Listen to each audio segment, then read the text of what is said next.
When selling a house within a walled city, a Israelite had to redeem it within a year's time. If he was unable to do that, the buyer would have permanent possession of it. Houses in unwalled cities or villages were to be redeemed under the same rules as the redemption of a field sold. While the non-Levitical men could buy and sell their properties and houses, the houses and properties of the Levites were different.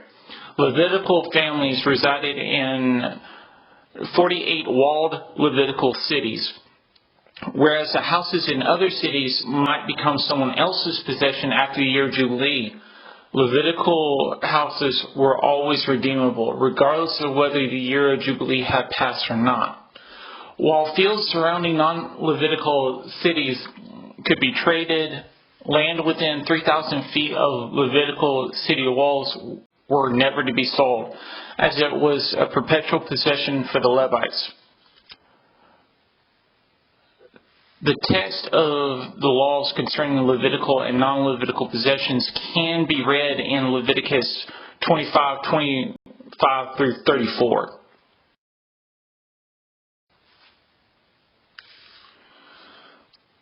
Let us propose that a Israelite became too destitute and had to sell his land. The closest male relative had the duty to redeem the land.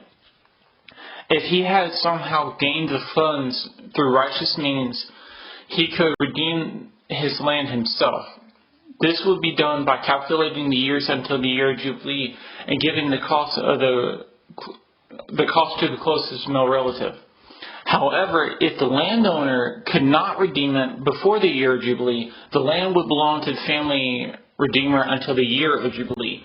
Leviticus 25:29 through 38.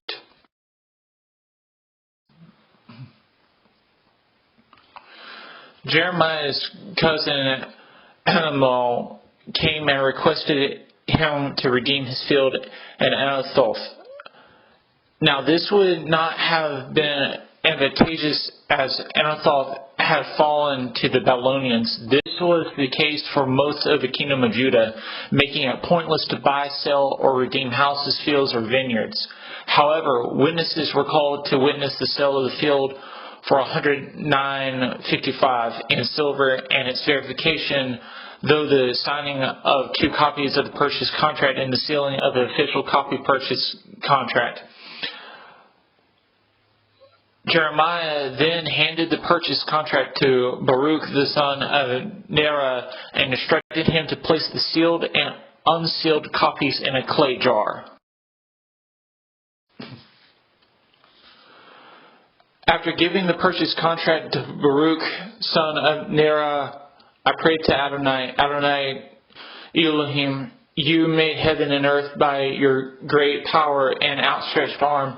Nothing is too hard for you. You display your grace to thousands, but also repay the guilt of the fathers into the laps of their children who follow them. Great, powerful Elohim, whose name is Adonai Zavot, good in counsel, mighty indeed. Your eyes are open to all the ways of human beings in order to repay each one according to his way, according to the consequences of what he does.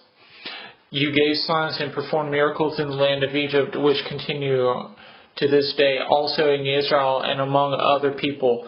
Thus you made yourself the reputation you have today. You brought your people Israel out of the land of Egypt with signs and miracles, with a strong hand and outstretched arm, with great terror.